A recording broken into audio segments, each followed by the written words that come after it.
Some of the most compelling stories come from people who never quite fit the mold. Jessica Marie Garcia has built a career by embracing exactly that. From her breakout performances on Disney Channel to becoming one of the most beloved characters in the Netflix original series On My Block, she's built a career by bringing humor, heart, and authenticity to every role she steps into. Born in Orlando, Florida to Mexican and Cuban parents, she's become part of a generation of Latino talent helping redefine what success in Hollywood can look like. Not by fitting the mold, but by breaking it. What drew me to Jessica wasn't just her resume, it was the journey behind it. The years of rejection, feeling caught between cultures, learning to embrace the parts of herself the industry once told her to hide, and discovering that the very things that made her different would ultimately become her greatest strength. In this conversation, we talk about growing up between identities, telling new Latino stories, the power of comedy, and how becoming a mother has reshaped the way she defines success. This is a conversation about belonging, not because you fit into someone else's mold, but because you learn to embrace exactly who you are.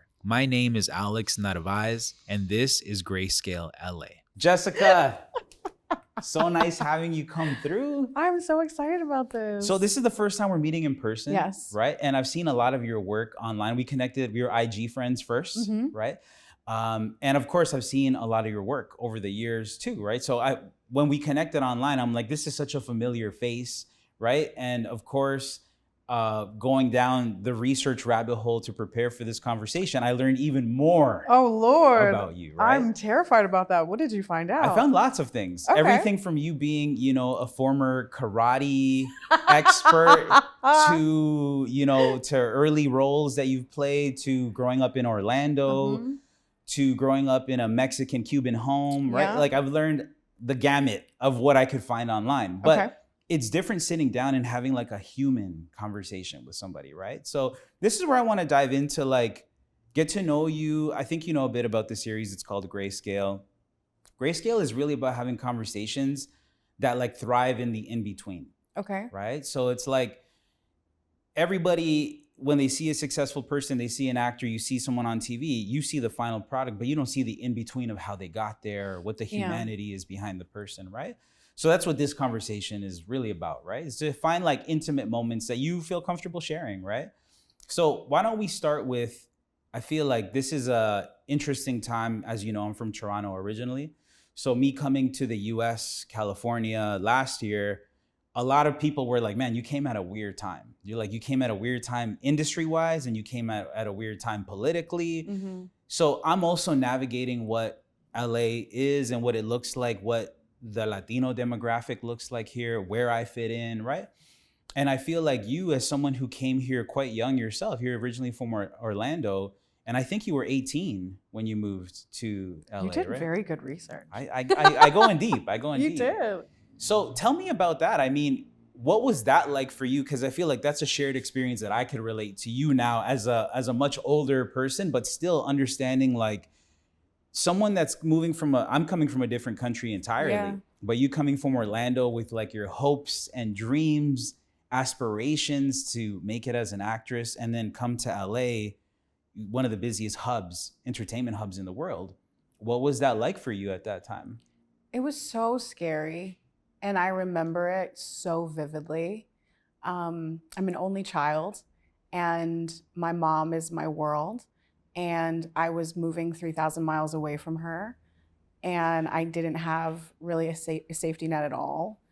I moved out here just thinking that, I already have an agent, it's gonna be fine, everything's gonna be great.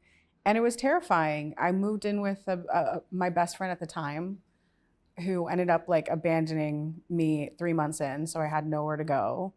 It was really scary. I was hosting at Olive Garden. And just shout out Olive Garden. Yeah, shout out Olive Garden, darn restaurants, what's up? It was very humbling. And I remember my aunt is very sensitive, and she's, if you believe in like psychics or anything like that, she's really good. And when she's on, she's on. And she had mentioned to me, because I was like, is this gonna work for me before I moved out? Am I gonna do what I wanna do? And she was just like, yes, but that first year is gonna be the hardest year of your life. And it really was. Like, What made it, like, obviously, I mean, any transition like that is difficult, but what would you say was the most challenging part of that transition? I think I realized that I was really privileged in Florida. You know, my mom worked her ass off so I could go to a private school, so I could live in a good neighborhood. And I had no idea really what a dollar cost, you know? I didn't know the sacrifices she was making because she made it look so easy. And then when I moved out here, I barely knew how to drive at 18. I had a job, but I was like that girl that was like, Mom, can you call out for me? You know what I mean? Like, I just tell them I can't do it. I just can't do it. I have too much anxiety. I can't call them. And I grew up a lot. I was a bit of a brat. You know, one of my first roommates was Chrissy Metz. No And way. yeah, she's still one of my really good friends to this day. I love that girl. And she said to me, she was like, you're a bit of a brat. Like, you need to grow up. Like, Chrissy's had such a incredible story of strength and like having to grow up at a young age. And I had that in different ways. I dealt with a lot of loss growing up, but I think that just connected me to my mom even more, where I was just like, I can't be away from her. And then being 3,000 miles away, I got into a relationship really quickly because I needed to have some kind of like family in a way. And it was the worst relationship of my life, incredibly abusive. And it was like, I learned in a year what it felt like to like not have a home, to not have like a family right there. It was the first time I remember being like, oh my God, I have $5. Do I get food or do I put gas in my car because I have to work? And I knew I could call my mom, but I had already asked her for money before. Oh my God, I'm getting so emotional about it, thinking about it. But it was so hard. But I'm so appreciative of all the things I went through that year because I grew up and I needed that. I needed LA to humble me because I don't think I would have been appreciative of my mom if I hadn't been through that. I don't think I would have been. Do you want a tissue? No, yeah, sure. Let me get you something real quick. I did not expect I didn't want this. to interrupt the moment, but I mean, this is what it's about. I mean, I'm in happy. My luteal phase. That's what's going on. I'm happy that you're comfortable speaking. I mean, that's all we could hope for. No. Thank you I'm so sorry, much. it's not a real tissue. No, I hope it's it doesn't, fine. like, scrape your face. No, it's so fine. But I think so much of being a good actor is living a life and having life experiences. And I'm just really appreciative of like how hard it was to be here because I had to earn it, you know? Yeah, definitely. I mean, I've heard you speak on it before where, you know, in the early stages, I mean, even when you've landed roles, still, you know, serving on the side and fans coming in with their parents and stuff, recognizing you, right? So, I mean, that's such a interesting dichotomy when you have your foot in the door of success, but you're still very humbled by your day-to-day reality. And I feel like a lot of creatives live in this dichotomy, live in this like in-between space. And what you're describing brings me back to so many stories I've heard, a lot of creatives I've spoken to, some of my own personal experiences where you're like, okay, I'm kind of there, but I'm not quite there. I mean, fast forward to today, you did great. But I mean, in that moment, in that era, that chapter of your life, what was the biggest takeaway of that, like in between trying to find yourself and at such a young age too? It was just really, I was going to go into it being humbling again, but it's like I had been humbled at that point that I knew that I was on set this week, but that they may not call me the next week, and I still have bills to pay. And I think people have a very warped perspective of what actors get paid. And I know so many actors have talked about this, but like the percentages and like, you know, we used to have a thing called a quota. So when you worked on a show and you made X amount of money, that was your quota. So your next job, you would give them that and they had to pay at least that. And that's what I was always told. And I would go jump to another show and they're like, oh yeah, no, they're not gonna do that. And what are you gonna say? No? You know, it's really tough. And I think what I also understood about myself is that I wasn't in it for that. Like, of course, it's something that I would be amazing to have. Not worrying about, money is a blessing that not too many people get to have. And I'm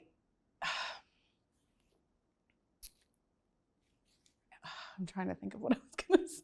That's okay. Let me bring you back to this era by asking you this question too, because I find that this is a reality for many working actors who audition. Yeah. But I, even talking to friends and stuff, going into an audition in itself is like a bit of a mind fuck, right? Like you're going into this room, you've prepared, but you go into this room, and if you make it there enough to see other people auditioning, you kind of walk into a room and you kind of see other people that might look like you. Yeah. Maybe similar height, same color hair and stuff. So you're already going in and you're like, okay, I'm one of these, however many people, could be 20, could be hundreds of people auditioning for this role.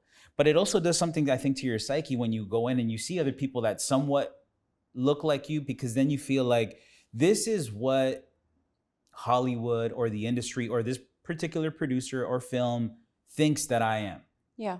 So now it's like I'm auditioning for this role. I'm trying to get this role, but it's also somewhat informing what I think of myself and what I think people think of me. And it becomes this loop of like perception, right?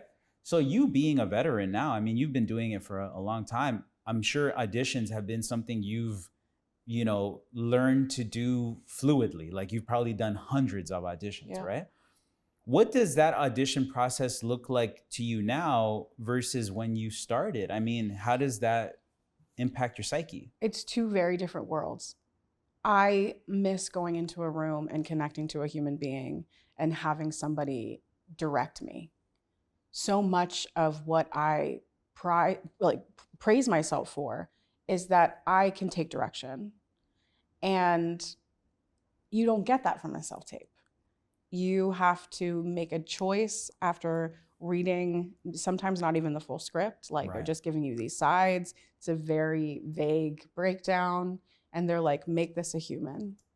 Like, give this person a life. And I loved being able to look at someone and be like, hey, I was working on this, or I was thinking this. Do you want to see what I've been working on? Or do you have something you want to tell me that I don't already know from the page? And I'm so much better in a room.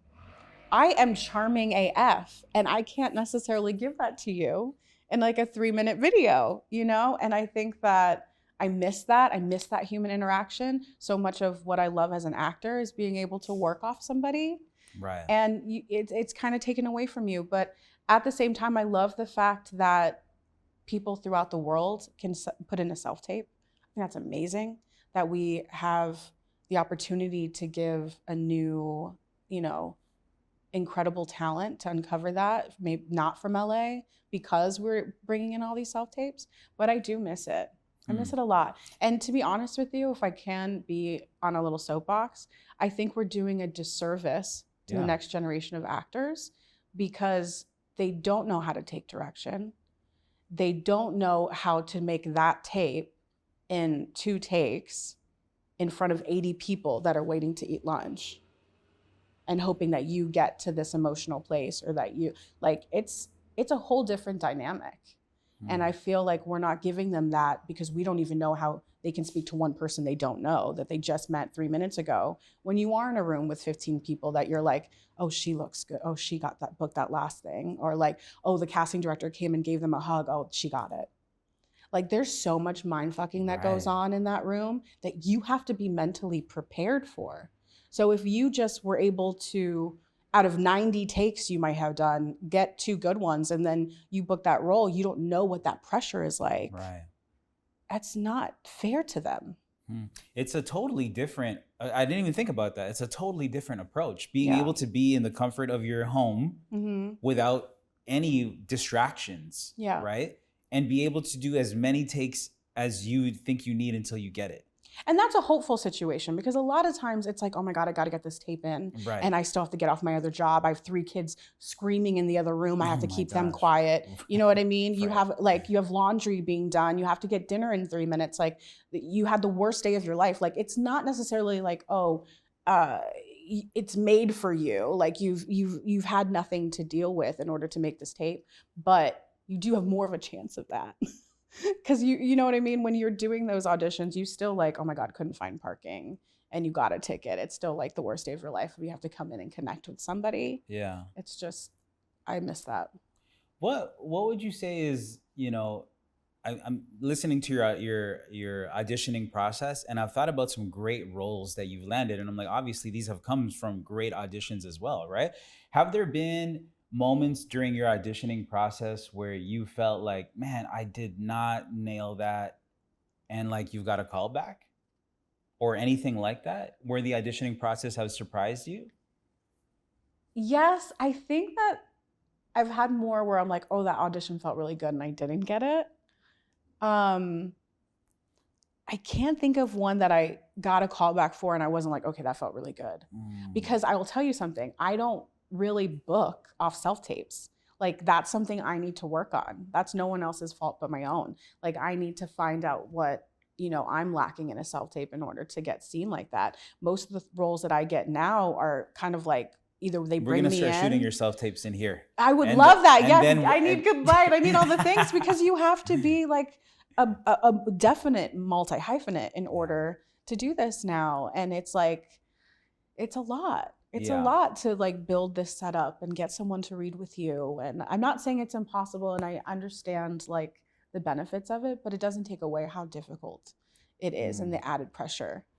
It's so interesting because I think you're right. In this era that we're in, this virtual, ever since the pandemic and Zoom meetings and all that stuff took off, it really has changed the way that we do everything, right? Yeah. Including auditioning, because now there is this expectation that if you're a working actor, that you for sure are gonna know how to shoot your self-tape, edit the self-tape, make sure it looks good, sounds good, have the right equipment to do all this. And it's like, but when I wanted to become an actor, I didn't necessarily want to become a content producer or an editor, but they're just skills that now are part of being an actor. Or you hire someone to do it all. But on top of reading like Stanislavski and having a method, and like it's a lot. It really, really is. What would you say is, the most rewarding part of your career as an actress? That's such a good question because I feel like so many things come to mind. Like as much as I feel like I'm nowhere near where I want to be, when people run up to me and tell me, oh my God, like on my block, like changed my life, or it meant something to me, Jasmine made me feel seen, or, this is my comfort show, or Willow, she was the only person of color. Like, you know what I mean? Things like that. Having people say that to me or feeling like I grew up in other people's homes means everything to me because that's what I grew up with. I was raised by a single mother who was always working. So the TV was my babysitter. So I grew up watching like Mr. Winslow was my dad, you know what I mean? And Danny Tanner was my dad. So it was like, I know what that impact feels like. So when somebody says that to me, it just like, I don't think they realize how much they've healed me saying things like that. And that's been the most rewarding part of all of it is just the impact that you don't know that you have. Beautifully said. You brought me back to my childhood too, and growing up with these, you forget how important TV characters can be in a young person's life, in anyone's life, but in a young person specifically, because you're looking at the inner workings of another family dynamic, right? The Winslow family, right? Steve Urkel, like all the Fresh Prince of Bel-Air, all of these family dynamics that you end up seeing.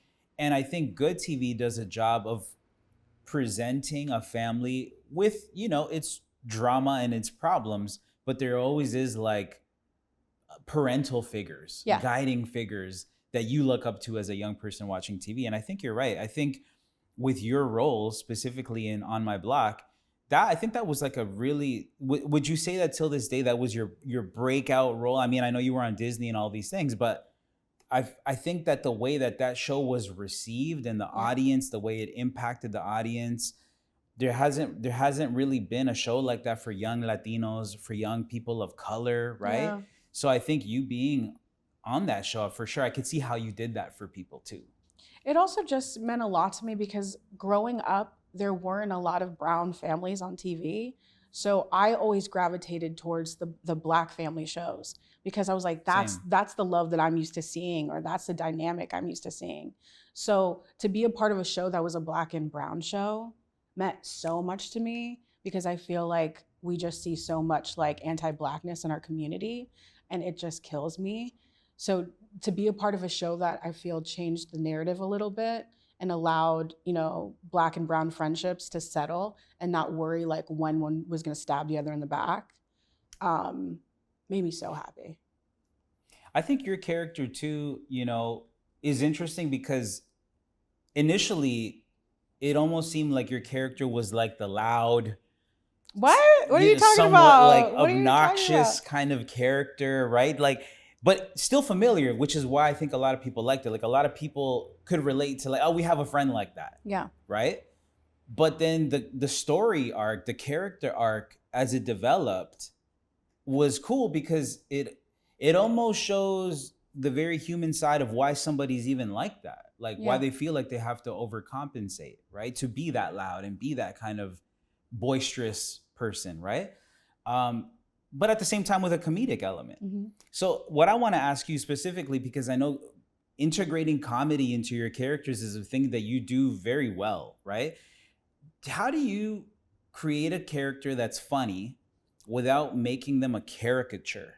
You know what I'm saying? Like, well, I think specifically for Jasmine, and I've said this before, but I mean it so much because I lived this, is I wanted to tell the joke before I was the joke.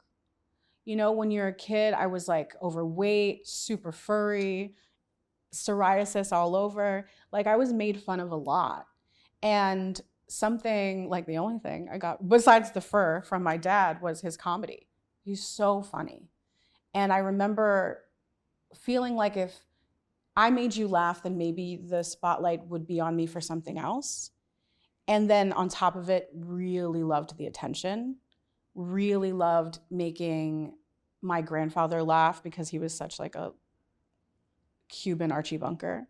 You know what I mean? And I always feel like comedy stems from drama. It's very easy if I sit here and cry, you're like, oh God, she's going through it. But to make somebody laugh takes so much more work. And I feel like as a community, we've had to lean on comedy in order to get us out of some really dark places. Because, or else what are we gonna do? You know, there's only so much. So for me, I have to find that comedy, that humanity in somebody that I'm playing in order to feel like, okay, this person hasn't given up, if that makes sense. With Jasmine, I knew she had a hard life at home. And I spoke to the producers about that before we even got a season 2. I was like, I have to play it like that because somebody doesn't put on this show unless they're trying to distract you from what they're going through. And for Jasmine, she just wanted to be loved so bad. And I think that's a very relatable feeling, especially in teenagers, especially in a girl that didn't fit in. But the thing that I never wanted to lose in her is that she still loved herself through it all. She might not have believed that other people loved her, but she was enough. And that's a quality that I would not like give up for her, you know? Yeah. Yeah, I love the way that you played Jasmine's, like, again, such a beautiful story arc to like see from season 1 how the character is introduced, right? To like where the character goes. And I think again, like the importance of being able to have complex characters like this on a TV show makes the world of a difference for a younger audience, right? Because sometimes characters on TV are very one-dimensional and they don't show the reality of like how a person can be this, but also this, right? And I think you did a beautiful job of that. Thank you. I think our show did that in general. Like if you look into Spooky Story or Caesar's Story, it's like in anybody else's show, they would have just been gang members who, you know, gang number 1, gang member number 2. But for our show, we got to show you that, yes, this may be their reality, but there's a life, there's a soul, there's a story behind that on how they got there. Yeah. You know, all those gang members were kids at one point. Yeah. You bring up an interesting point around stereotypes too, because I think that especially in the US, the Latino demographic is so enormous. Yeah. And for the longest time, up until recently where we're starting to see a shift with shows like On My Block, but up until, a certain time, I mean, you walked in and we talked about Blood and Blood Out. You saw my Blood and Blood Out Yeah. poster. I love that film, but that film came out, 30 years ago or whatever. And till this day, there's still many Latinos that are portrayed in that way as gang members, in prisons and stuff. And I get it. I'm not saying that that's not a reality, but that's also not all that we are. Absolutely. Right? So I think that I agree with you when I hear that there's like this change happening with shows on my block. How do we people of color, telling brown stories, how do we move away from that even more? And how do we make our characters even more complex? Well, I think we need to stop trying to pacify everyone. We don't need to make a film for the Latino community.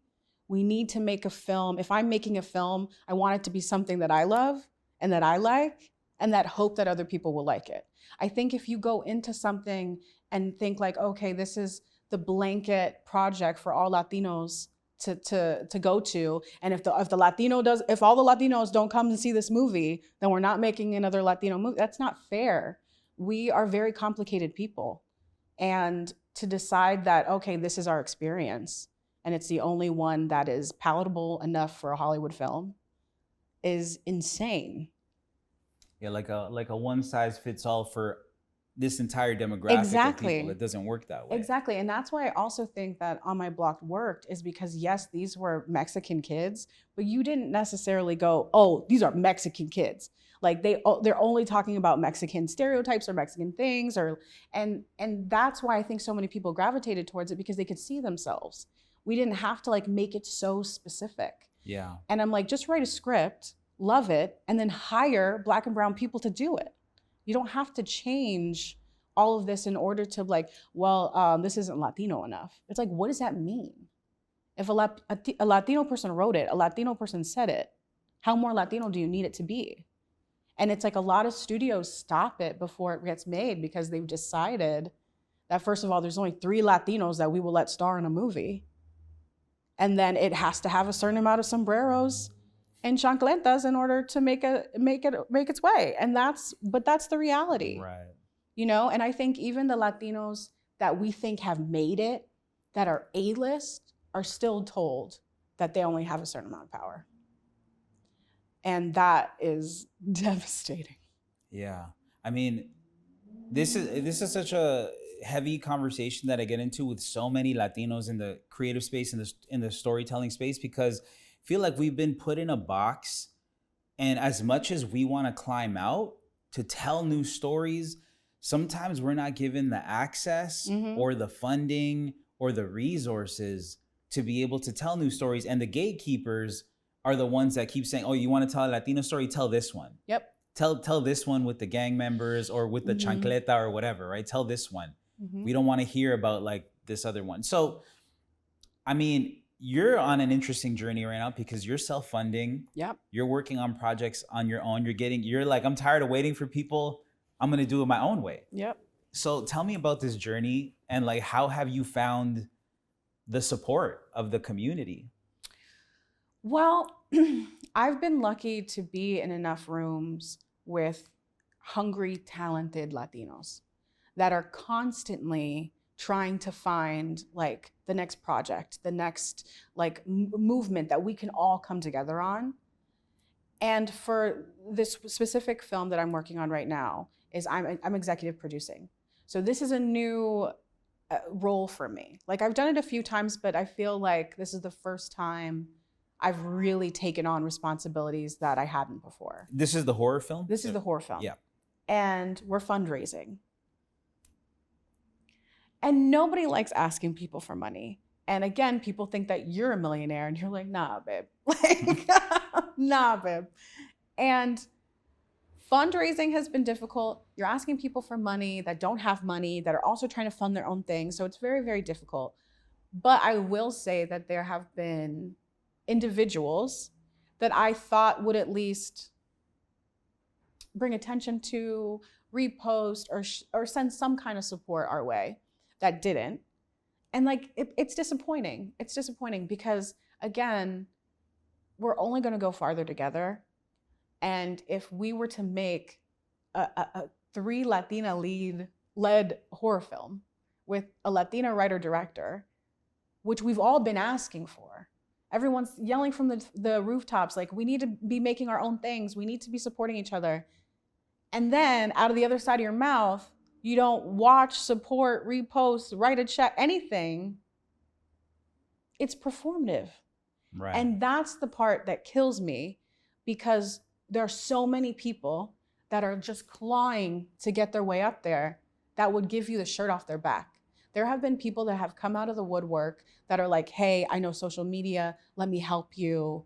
Or like anonymously like giving money that like aren't even like, no, I just want to support you. People that I know that are in great places to be able to give that kind of money. Right. And that blows me away. So it's not like I'm like, oh, Latinos don't sort of show up for each other, because there's a lot that do. It's just ones that have gotten a little too comfortable with where they're at that have disappointed me. Yeah. We were talking a little bit about this before we started rolling, but the overall premise that I've experienced in my life too is that a lot of the time you get support from strangers before you get support from sometimes even your own circle, which is such a weird concept when you think about it. It's like, if I have a homie that's working on something and I believe in him and I want to see him win, and then it comes time for him to, get traction, get money, he needs support, you show up in whatever way you can for that friend, right? And I've also been in this exact same position you're in, where you feel like you're at the point where like, okay, people are going to come out and support, and then you don't see that support. Yeah. It sucks, because it almost feels like I've come out for these people before, they're not showing up for me now. Yeah. And they're in a position to potentially bring more attention or more help to something, right? And they don't. And again, we said earlier before we started rolling, like, people will let you down, right? Yeah. But as long as you keep it moving, right? You gotta find a way to do it on your own. And I think the way that you're approaching it now with your group of women in this film, I think you guys are doing a great job. Thank you. And so many people have reached out to us and like gave us advice. Yeah. Because they've done this before, and that in itself is so supportive. It's just, you got to put your money where your mouth is. And I feel like we don't need another event where we take pictures and like show our unity, as much as we need to just literally show up for each other. Actually do it. Yeah. Yeah. We take great pictures. We look wonderful.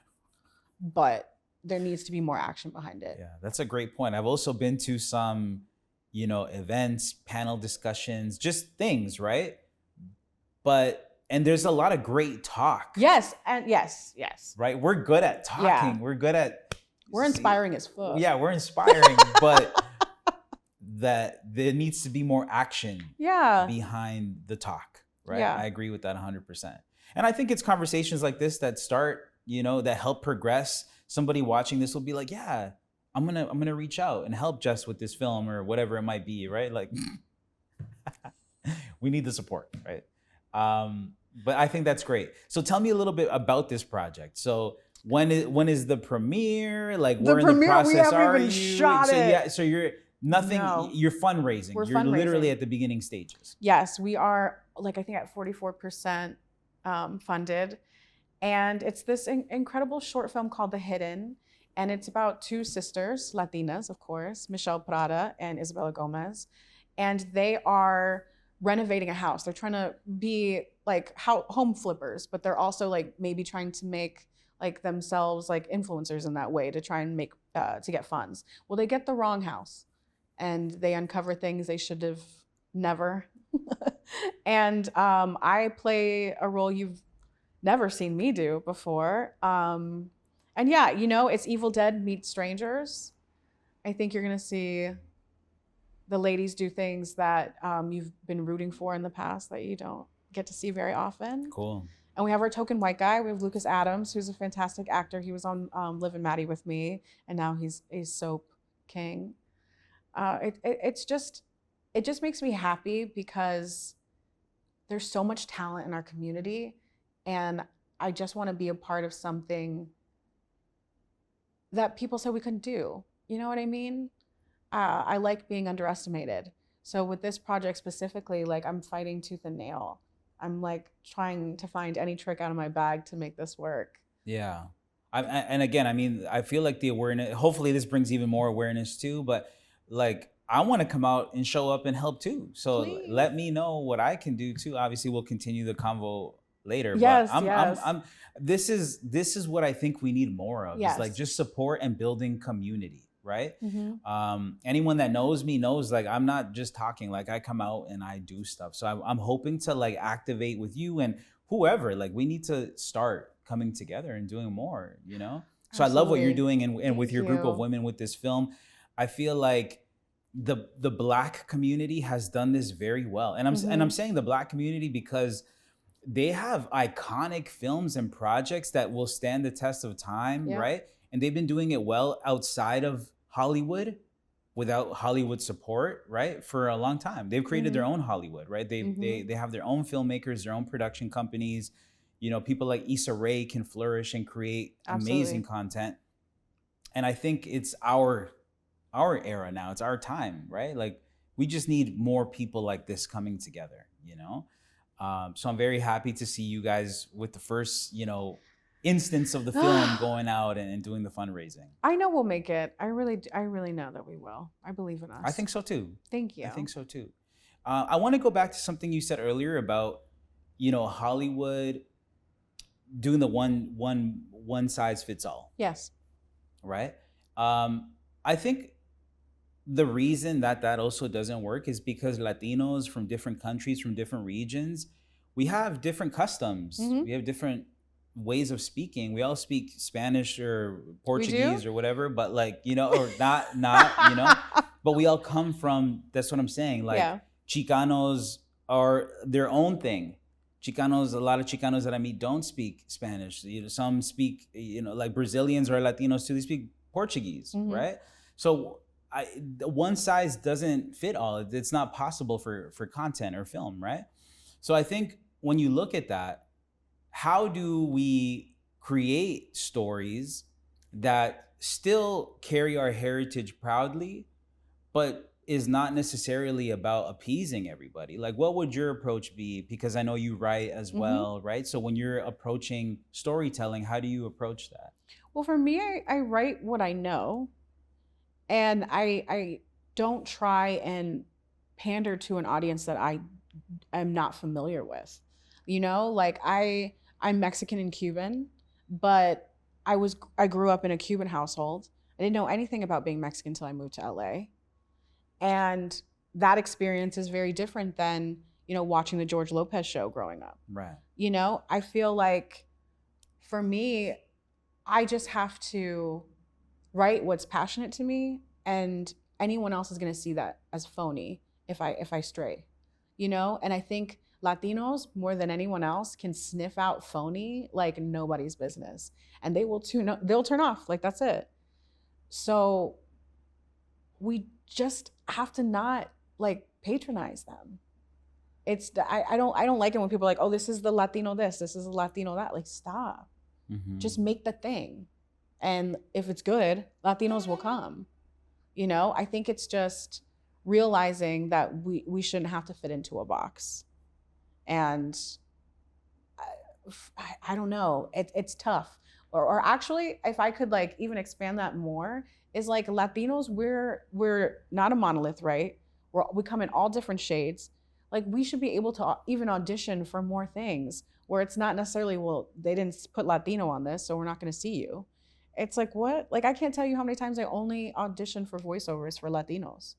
Really? Like, because my accent is so difficult to understand. Like, I can't be like Penny Jane Simpson on whatever cartoon. You know what I mean? It's like, people put us in a box, and I think the only way we get out of it is if a Latino makes the next big thing, and then people care. There's no way around it. They have to see us be really successful in something in order to put any kind of money behind us. Like, look at Indian Obsession. Now I feel like people want to see Latinas in like horror. So like I'm trying to like, let's go see Obsession together. Let's do this meet and greet. But again, it's because we're trying to champion her, right? So it's like we need something that does that well, that does a Black Panther, in order for people to take us like seriously. But it can't be for us to take each other seriously. That has to come now. And if that doesn't come now, it won't come later. Because then again, it'll be performative. Yeah, that's a great point. If that makes any sense at all. Yeah, that makes complete sense. Yeah, I mean, it's frustrating when you think about even the way that we're trained to think as storytellers sometimes is to try to incorporate these things, but it's like, well, why? We don't need to incorporate these things. It's like, just tell a good story, and the story itself will attract the audience that it will attract, right? Yeah, but I think that's also, unfortunately, not the world that Hollywood has created, right?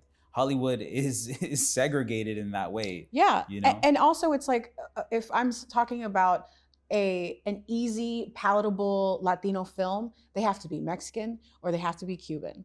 There's no Chileans, there's no Peruvian people. That's not part of, what is that? You know, and we have to branch out and show more of those stories, because then those can be more like, okay, you're educating me on the cultures of these people. But we know what a Mexican, like what we think that is, or what that Cuban household is. There's so many stories that we need to tell that could teach me something. Like, I don't need Spider-Man's origin story, but I need to know what this man from El Salvador, I don't know anything about him. I don't know anything about his life. Peter Parker, I know. Yeah, that's a good point. That's a good point. Tell new stories. Tell new stories. Tell about cultures that aren't just Mexican and Cuban. And that's coming from a Mexican Cuban. I love that. Thank you for that. We do need that. So, okay. So on that note, right? So I love hearing your story about growing up more so in a Cuban home. You came to LA, you discovered more of the Mexican heritage side, right? But I mean, even that dichotomy of you understanding, like, I'm both of these things, but they're within the Latino umbrella, they're still quite different. Oh yeah. One's a tropical Caribbean kind of vibe. The other one is also, what kind of Mexican, right? Because if it's Mexican, I'm Tex-Mex. See, okay, so if you're Mexican closer to the border, that's a very different culture than like closer to the Caribbean side, right? So, I mean, all of that's all of you, right? So you could see even within your own life, within your own parents, within your own heritage, Latino itself is a gray area, right? It's like. But that's what also gives us all of our color. It's like, it isn't the same, but that's why we need to see these new stories, because we've been painted the same. Yeah. Wow. But also I've realized that if you're Mexican and Cuban, you make Puerto Rican, because everywhere I go, people think I'm Puerto Rican. Like, even Judy Reyes was like, "You're Boricua, right?" I'm like, yeah, no, but I'll take it. I mean, I could see that. I'll take it all day long. Now, especially now with the curls. Yeah, right. Right. We were talking about. So this is a new look. You're flaunting the curls. I'm flaunting the curls. I'm just putting the flat iron down, basically. Well, also my daughter has curly hair, and I want her to love it. I don't want her to fight it. So I feel like I have to put my money where my mouth is too. So you mentioned your daughter. I love that you've now embraced the curls for your daughter too. But I mean, motherhood and being a parent in general must have changed your entire outlook, because as you know, I just recently became a dad as well. So you're a little bit ahead in the stages of me. So I'm looking at you to see what you're. Look up to me. Right. I'm going to ask you for parenting advice in a sec. But, no worries. I do want to know, like, how did that change your approach to your career, being a mom? Oh, it changed everything. I've always wanted to be a mom, but I always questioned if I was selfless enough to be a parent. Because my mom, again, gave up everything for me. So I'm like, am I capable of doing the same?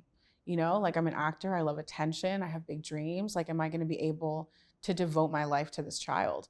And then I got pregnant, and then I had a baby. And then I was like, oh, it's not a problem at all. Like, it's not even a second thought, you know, what I would do for this girl. And for me, it's allowed me to see my dreams differently, where it's like, I work to make her proud. I work so that she wants for nothing. But the need and the desire to be an A-list celebrity, a star, is gone. I just want to be able to work in a career that I love. I want to be able to create things. I want to work steadily. And I want to be able to pick her up at 3:00. And I want to be able to go on the the field trips and all that stuff and be PTA mom. I want to do all of that. So I realize that comes with a lot of sacrifices, but that's so worth it to me. You know what's funny is I think that what you just described is what I'm feeling, what my wife is feeling as well. We're very career driven, both of us. You know, we loved what we did, what we do. We still both do it professionally. But once we had our son, it changes your perspective, but it also just changes your priorities. Absolutely. All of a sudden, it's like not just about you wanting to like win in a career, because you start to have more like, you start to have deeper dialogue within yourself. Like, what does this career even mean? Right. You know, like versus this person that I can help shape and mold and put my best into to help them be their best, right? And I think that for people who are not parents watching, right? I think a lot of them, this is why they don't want to have kids and why they fear having kids, because they're like, I have to put my career on hold, my own dreams on hold. See, they're having that conversation about that parenting thing that I don't want to do because of that. Yeah. What would you say to somebody like that? Well, I think if you don't want to have children, like if it is not the biggest desire, then you shouldn't. Because it's just unfair to bring a child into this world that you are just not madly obsessed with. But other than that, it's just dependent on if you have a partner, if you have a village, if you have someone who can help you. Because if you are in the privileged position to have a village in the first place, or to have help, then maybe you will be able to get better mental health, a better position to continue to want those dreams. But I will say, as a woman, I thought that, oh girl, I dealt with anxiety my whole life. Like, I'm not worried about postpartum. Like, I'll just know that that's what it is and I'll see past it. We've talked a lot about being humbled this morning, and it is a humbling experience. Going through postpartum, I don't wish it upon anybody. I really don't. The anxiety and the depression part of it. So again, you have to find yourself again. You are being reborn. You are no longer pre-child you. You are a father now. And that holds so much weight. And you realize that all of this is just smoke and mirrors and fun, but this life that you made with like your favorite person in the world, you see what childhood is again. You see what being, innocent and have all this hopes and dreams and this cuddly little human, nothing else matters. So unless like you're willing to pivot a little bit and sacrifice a little bit, I don't think it's for you. But at the same time, I think people have incredible fulfilling lives that use their work as their children or their travel as their children. Like whatever you find that in is great. But for me, becoming a parent, there's no looking back from that. I'm a better actor because of it. I'm a better person because of it. I see everyone as a child. So when I get pissed off at people, I'm like, who didn't love you? Somebody hurt you. I'm sorry. It's one of those things where it's like your empathy changes. But your dreams shift. They don't go away. They just shift. Yeah. I think, watching my wife go through it as well, I have so much more respect for mothers. I mean, everyone says it, like colloquially, we love our mom, love moms. And I'm sure people feel like that. But until you witness firsthand how much a woman has to go through physically and mentally, that's where it's crazy, where it's like you got to go through this physical transformation, then the transformation, then to go back, try to get back to who you were before if you can, while dealing with the mental psyche and this new responsibility. It's like so much all at once in such a short amount of time that, me and my wife always joke, we like to talk about like having stability. It's like, let's just get to a place of stability, right? But when you look at a woman, who has a kid, the pregnancy, the first 9 months, right, there's no stability there. It's like every day is changing, sickness, whatever it might be. So every day for 9 months is like sickness, right? Or whatever it is, like growth, back pain, something new. Then you go into the whole birth. Okay. After the birth, which is crazy, then the physical healing has to happen after this person came out of your body, right? Yeah. And then the mental. So, you know, talking to doctors and stuff, me and my wife, some doctors say it could take up to 2 years sometimes for a woman to physically return back to who she was, and mentally it might linger longer. But you're looking at like a span of like almost minimum 3 years. Minimum 3 years of someone needing to every day do work just to like find themselves. Yeah. You know? On top of the fact that it's 2026 and we are in social media world, and we're seeing women bounce back in 2 days with their like, my postpartum day 2 routine, and she's got a flat stomach, the baby's sleeping through the night, and you're like, so it's like you are adding so much, but now you got to go back to work. How much of that do you think is fake, just social media stuff? Oh, 100% of it is. But like, it still gets watched. Why do you think that why do we portray this message like on social media? And it's not just pregnancy, but I think all of us always want to put our best foot forward. You never show the bad sides of yourself on social media. You always post the best angle, the best this. Yeah. But why is it now even going into parts of life that shouldn't be glamorous, and like there should be more sensitivity around it? Like, why do you think we're even glamorizing postpartum? Misogyny, mostly. This idea that we have to be everything and excel at all of those things. Mm-hmm. You know, we don't give ourselves grace, and the world definitely doesn't give us grace. I mean, a woman just had her baby killed for not even stealing diapers, being accused of stealing diapers.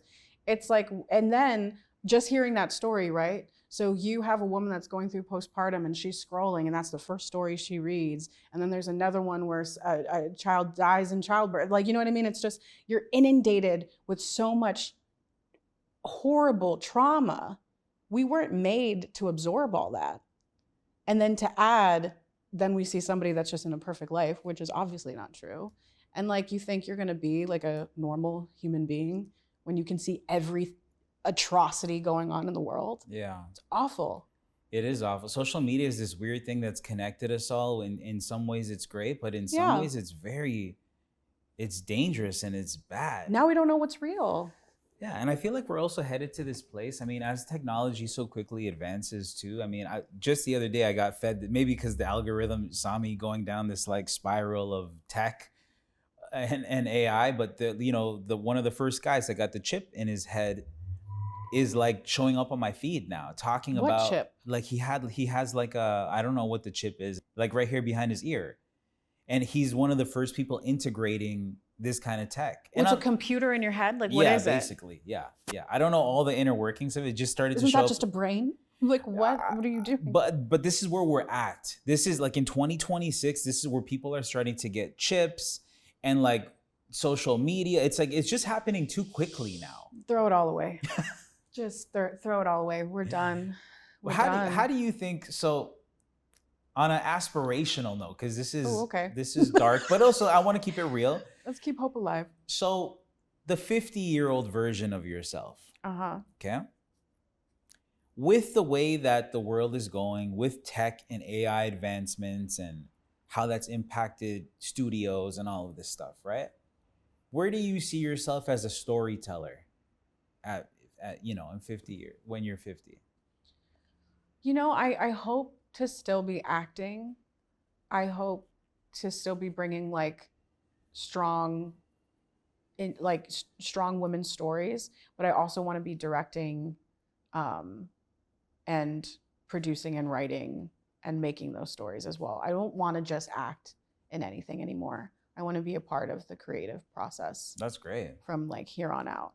And are you embracing like this AI revolution? No, not really at all. I think AI has its place. I'm never like, oh, we shouldn't just learn a technology. But when it comes to art, I think it should have nothing to do with it. I think that Gen A is going to grow tired of it if they haven't already, because I know a lot of Gen A who are. theater is going to have the hugest insurgence because people are going to want live they're going to want art in their face and for them to know that it's real. Yeah.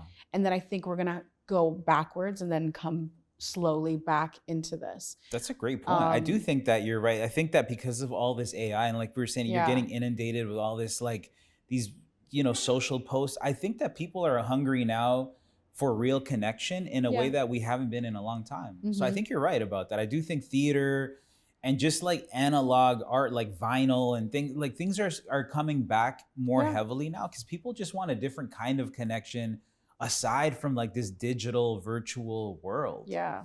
Well, COVID really screwed up so many generations that that lacked experiences that we took for granted.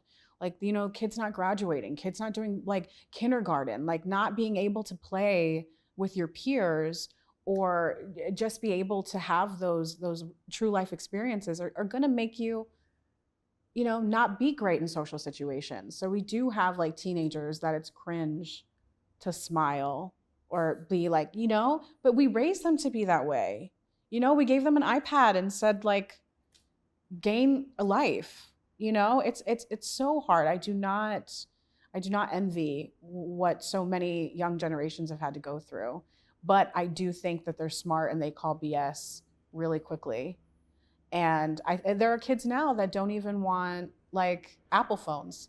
They want a flip phone that you can only call and text. They don't want social media on it. They want to be less accessible. And I think that's going to end up being the cool thing, is to not be on Instagram, is to not be, connected to everything. Yeah. Did you ever see Demolition Man? Yeah, of course. Okay, I love that the conversation went there. Did you ever see Demolition Man? Yes. Demolition Man's my favorite movie. But do you know Dennis Leary living in the sewers? Yeah. That's what it's gonna be. You know what I mean? It's gonna be people that have had like all their soul taken away and like that. And then there are gonna be people that are like, nah, we're the natural ones who are eating rat burgers in the sewer. When I think about Demolition Man, for some reason, I think about how Taco Bell took over. Correct. In Everything that film. is Taco I'm like, Bell. wait, what? Yeah. But Demolition Man that's honestly, it's one of those classics that sticks because a lot of that stuff hasn't necessarily happened yet. I mean, but some of it has. Yeah. Right? But like, what about the seashells in the toilets? I'm like, I wanted to understand what that was. I think the writer has come out and said that they're nothing. Oh, okay. Like he needed something to put and it was in a bathroom with seashells. There's like 3 seashells. Like he didn't have like a real like reason to how to use them. Okay. But no. It's one of my favorite movies. It is my favorite movie of all time. And I think about how it mirrors what's going on. It makes sense. Like we're just going to get to a point where we all blow each other up and then we're going back to the 50s of like, okay, now like you can't have sugar and you can't do this and you can't have sex, you can't do anything. Yeah. It makes sense. The virtual sex, right? Yeah. That was crazy. But I mean, think about it. People are like wanting to marry their AI or their like, their chat GBTs. We're not far off. Yeah, that's true. I don't think we're far. I mean, people I think in Japan have already married avatars.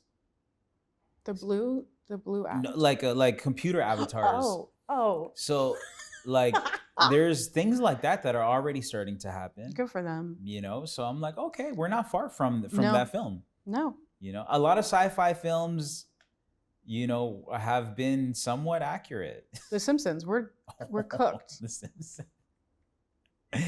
Okay, hold on. Because we're gonna end on a fun note, but before we go there, I want to ask you, based on the last question about 50 years old, what's the story that you still haven't got to tell? Ooh, like on film, like in my career. Just you. It could be a character. It could be something that you're writing. But what's the story that you're like, I cannot end anything until this story gets told. Like this is the story that I need to tell. Oh, I really want to tell my mom's story. My mom's journey from Cuba here in the 60s. I think we've seen a lot of like border stories or like fleeing the country from Cuba, but my mom, her family was so well-to-do in Cuba at the time that they had like, I shouldn't even like say these things. They just had very interesting connections and knew like some big, powerful people. Okay. So when they left, it was with a bang. And I think that they were like mobbed up. Oh no, we'll talk. But she was only 8 years old and she didn't know anything. Okay. And the fear, I don't think you really get to see it from a child's perspective when all these things are happening around you. And I just know she's always asked me to write her story. Wow. So that it would definitely be that one. I mean, hey, it's also been requested. So at this point, you got to do it. Yeah. You got to do it. I'll help you with this. Yes. Okay, I'll help you with this. Okay, we're gonna end on some fun notes. These are some bonus questions I'm gonna throw at you. It's funny because you already answered one of them, but we'll continue. Okay. Greatest TV series of all time. Of all time? Of all time. You can only pick one. Of all time? Of all time. That's not okay. Again, I was raised by the television. There's too many. Can you give me a genre and then I'll give you? No. Oh my God, the greatest show of all time. Greatest TV. Like if let's say Aliens they wanted to know what a TV series was. What's the TV series you're gonna play for them? You get one opportunity. I could really mess these aliens up.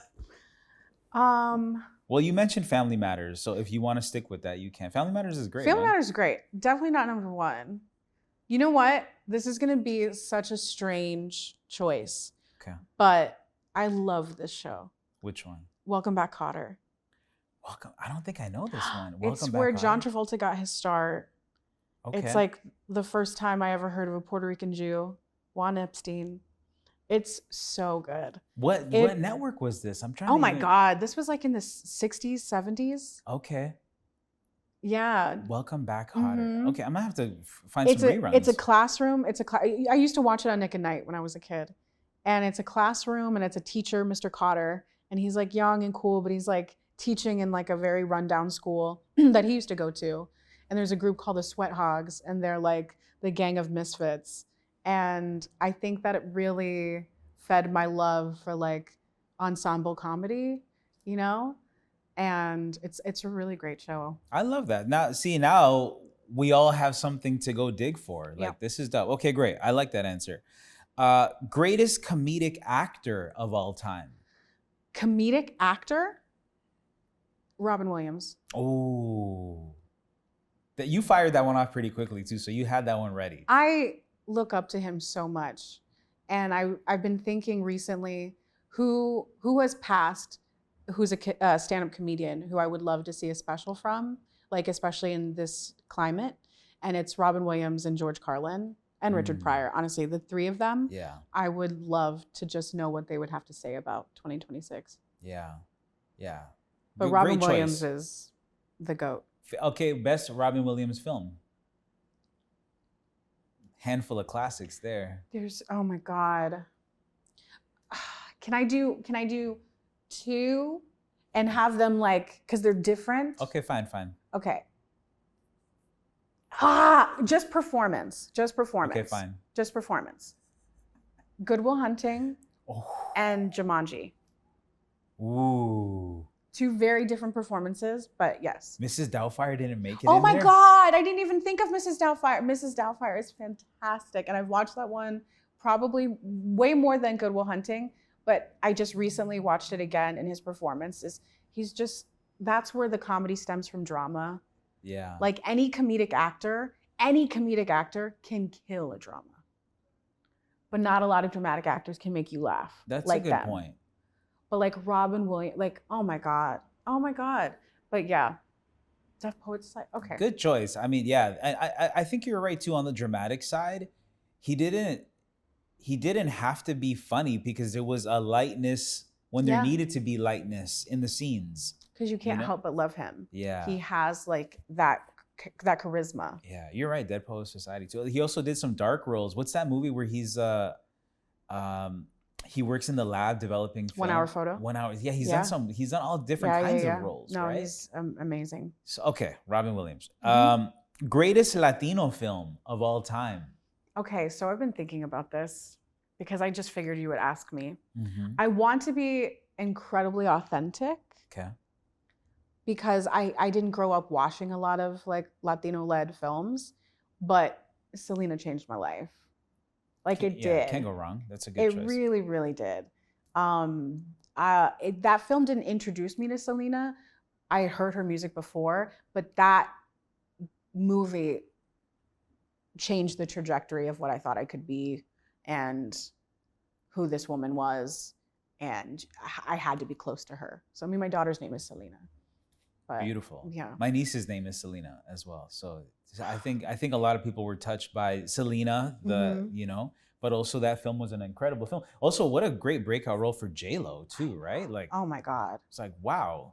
Oh my God, but that's what needs to happen again. We need another film, not like anything like Selena, but that gives a Latina or a Latino a lead that can make them into a superstar. We don't make movie stars anymore. We take what we have and we go, oh, this one looks good. Like we need to put more emphasis in building these stars and building these projects instead of just going, I need something that's done already that'll make money. Good point. Greatest Latino actor or actress of all time? John Leguizamo. Ooh. Because that's another one that changed the trajectory of my career. How so? I saw Freak, and that's what made me like want to do stand-up comedy, want to do comedy. And I was like, wait, a Latino can be on stage by themselves with a spotlight? Like that blew my mind. And then seeing like The Jerk, Super Mario Brothers, Sexaholics, like Ghetto Clown, like I've seen every single one of his specials. I met him recently. He blows my mind. Like Romeo and Juliet, like the man can act his ass off. And I just appreciate all he does for the community as well. Yeah, you're right. I honestly, he doesn't get the flowers that I think he deserves. I think in certain circles, he is respected, right? Yeah. For sure. But I also think, much like yourself, he's very outspoken. Yeah. And being outspoken has got him blacklisted, I think, in some Hollywood circles, right? Yeah. Which is, he's spoken about this too. Yeah. Do you ever think about that? Because I know sometimes you're pretty outspoken yourself. I think about it all the time, but what stops me from giving all of the shits is the fact that I don't want my daughter to look at me and go, Mommy, this was happening, what did you do? And I'm like, I wanted to be on TV, so I didn't say anything. When it's like, the entire world is screaming for someone to say something. Yeah. And we're just like, but I need this brand deal. You know, it's tough because I really could use them. But at the same time, it's just not worth it. Yeah. Okay, last one. I've heard that you used to, or maybe still do, write roles for yourself. Oh, I thought you were going to say smoke weed. You're like, yes, I smoke weed. Yes. Write roles for yourself. I do. If you could write a role for yourself in an existing sitcom of any time, which sitcom would it be? And what role would you play? Oh, it would be Lucy, and I Love Lucy. Oh. Absolutely, without a doubt. And who would you be? Lucy. You would just take that role? Yeah. Oh, I'm supposed to write a part in it? Like, yeah, if you could write, because you said you used to write roles in for yourself, that's what right? you mean. That's what you mean. Yes. So I would put roles for myself in existing things. Yes. Okay. I thought if you could go back in time. Okay. Yeah. Well, the two things that I really wrote, I was an elf in Lord of the Rings. Okay. And nice. I was a handmaiden in A Knight's Tale. Very big movies for me that I really, really loved. So if I could write a part for myself in any show at any point, it's a really good question. I would be a bartender in Cheers. Oh, good. Yeah. I like how you're very creative. You just came up with that in the moment. Like, that's a good role. Like, because it was all about the bartenders there, right? Like, okay, cool. I like that. The last note I want to end on for comedy is, I know that you do a lot of comedic acting, but what is it about comedy that has not led you to just be like a full-on comedian? Like, how do you what's your approach to comedy? Well, I have such a deep love for comedy and stand-up comedy specifically that I never wanted to necessarily step into that arena because I just know what it takes to be great. And I didn't think or do think that I have that in me. I think you might. I did stand up for the first time. I'm asking because I saw that. Yeah. And I was so scared, but like I talked to God and I was like, God, give me things that I'm scared of that I would say no to this year, and I'm going to say yes. And it was LA Fashion Week. I said yes to closing a show of my very first fashion show and going up on the Laugh Factory and doing 5 minutes. And I was like, I say yes. And I did. And it went so well that I'm like, I can't risk it. Like, I got to quit while I'm ahead. Because like, you only learn when you suck. So I kind of want to keep doing that. And also like, I enjoy my life. I don't want to start my day at 10 p.m. Like, it's just logistics. Like, you want to be great, you got to write all day, every day. Like, I have a comedy notebook that I write things. Madrigal is an incredible comedian, and he's kind of been like my like Obi-Wan of comedy. And he was like, you need to get this notebook and you need this protractor. I don't know why he said I needed a protractor. I don't know. And he's like, you need to write 30 minutes every single day. And I was like, okay. He's like, you're going to regret it if you don't. And I'm like, God, he's right. But it like is fueling me to maybe have a one-woman show one day, something, but I would still, need to go up and practice it in front of people and do all the things. But I love it. So my approach to comedy is I take what somebody's written for me and I change it. I mean, hey, it's working. Well, with On My Block, it was easy because they were so like good to me and they let me just go. So even in the audition, like they gave me a monologue, but I kind of like did my own thing. Because I just want you to know, like, hey, like I come with improv or I come like to play. Like if you aren't partial to this, but if you are, I will 100% be word for word, but I also want to show you like what I bring. So improv is really important to me. I love being able to play in a scene and have like a good spar partner. But it depends. With stand-up comedy, you are just at the mercy of an audience. And that's scary. Did you have any moments where you're like, oh, this isn't working, or did every joke? I was very tight. Like Okay. they gave me 3 minutes. I did 5. But I was lucky because it was a room where there was a lot of people that already knew who I was.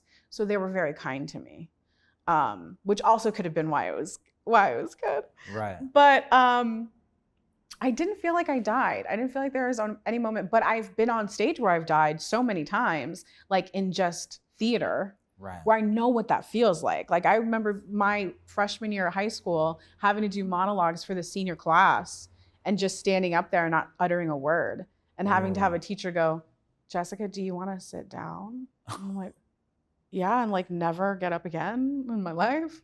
So I know what it's like to like fall on your face, and I don't want to do that again.